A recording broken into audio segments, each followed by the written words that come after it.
Andito tayo ngayon sa project ko, flood control. Malaki-laki yung na-income ko dito. Kasi ano to maliit lang ang porsyento na kinuha nila sa akin. 3% lang sila.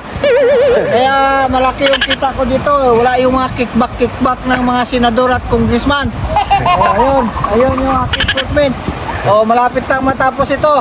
Balatuhan ko lang kayo sa income ko. Mga ano lang ito, mga 500 million. Wala pa 1 billion. Okay. Tawid kami dito sa ilog. Taga-tuhod. Okay. Tabok kami sa suba. Hindi kaya lang, nalubong natin ko. Sige. Inay lang.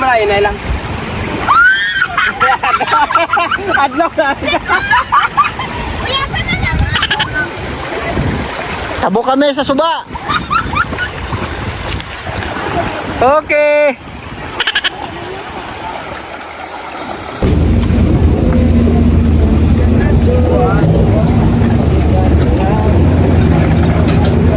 Ayan yung mga equipment namin, nagatrabaho. Ayan sila.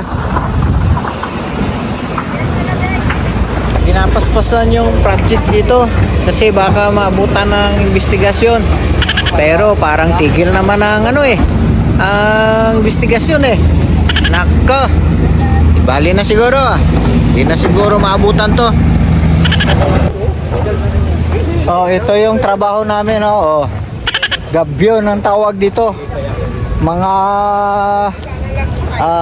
bato lang ito, bato.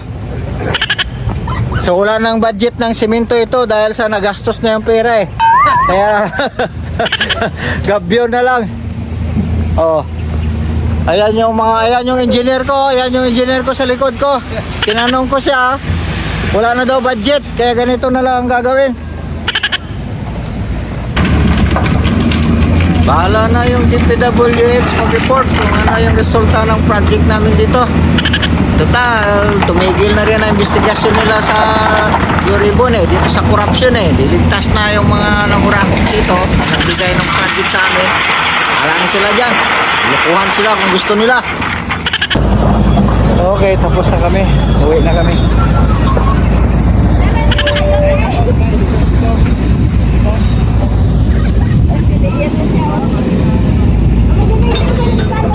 Let's go!